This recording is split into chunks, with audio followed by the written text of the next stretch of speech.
Hello, I'm Danny Koontz, Director of Relationship Management with Windy City Equipment. Welcome to another episode of FM Corner. Today we're going to speak about teach the teacher. If you've been in operations for any point in your life, you've always heard that term, train the trainer. Facility manager, teach the teacher. What does that mean? It means there's always tons of opportunities out there for you as a facility manager to learn.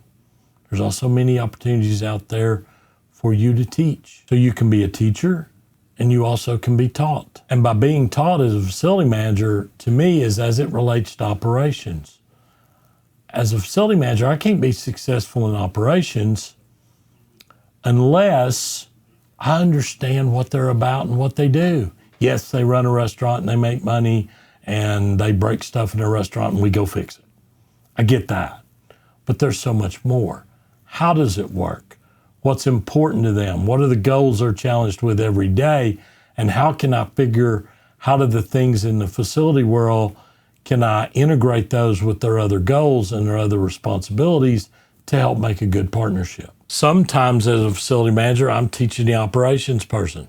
Sometimes the operation person is teaching me. They're showing me things that they're having to deal with on a daily basis, and they're offering that up as an opportunity for me to fix it and make it better. Maybe I don't know how to make it better, but I can go back and talk to the people in my office, or I can go to the construction team, design team, whoever it may be, and say, here's an opportunity for us to make something better.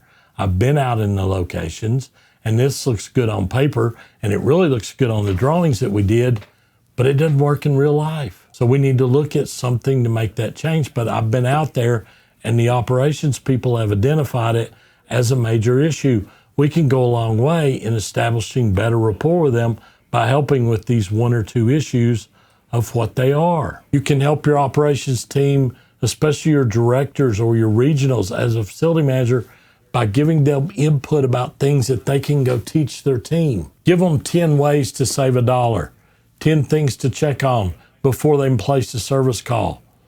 Maybe over the course of the year that saves 10 service calls, but you save money. Give them 10 things that won't take 5 minutes to check before they place the call. Give them that opportunity. Explain how warranty works to them and make sure they clearly understand it at the operations level. When does warranty begin? It begins the day you open your restaurant. Don't ever let anybody tell you differently.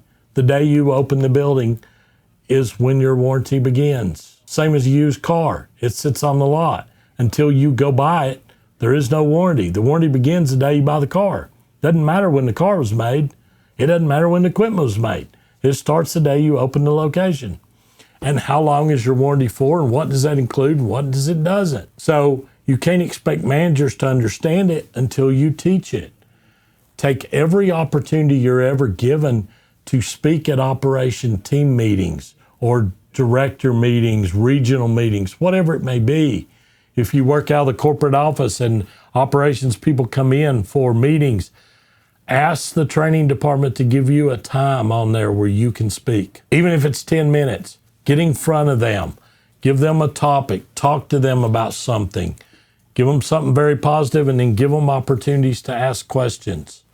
What can we do to help? How can we be better? What can we deliver for you? Build that partnership every single chance that you get by never refusing an opportunity. If a particular restaurant or a particular district is having trouble with a certain vendor, you offer to intercede and go speak to that vendor by phone or however you need to and talk to them so that, one, you can express the frustrations of the restaurant or the director and what's going on in their market. You can hear the vendor side of it, of what's going on there, and then you can work to a plan as the mediator to try to move the relationship forward, or in some cases, maybe the relationship is done and you need to just move it along and work on a different vendor. But you can be the intermediary and you can take that load off of the restaurant manager or the director, and in another case, you can speak to the vendor because maybe the vendor has some very valid points and they're right, and I need to hear that, and I need to go back and speak to my restaurant to make sure they understand what's going on. So I'm going to teach, but I'm also going to be taught. And the way to be taught is I want to learn what the other side of the fence is. What's important for my restaurants? What's important for my vendors? What do they deal with that I don't know about or understand? All I know is I place a call, they come and do work, they send me a bill. That's what I know. But what do I need to know? What's above and beyond that? Do I know that they work for a large grocery chain and during the months of January, February, and March, they are opening new locations and they are extremely busy? No, I don't. Should I? Yeah, it'd be a great idea to know, because I could work some of my work around that particular 90-day window as best I can and not give them any big projects on my side when I know they have a huge customer that they're doing work for. So you work as partners. So you teach, but you also learn. And the more you learn, the better a partner you are with the operations group, the managers, the directors, everybody in operations. And by the same token, you learn how to support your vendors, and you learn from your vendors because they help you as well. So you're the teacher, but you're also a learner. That's it for today.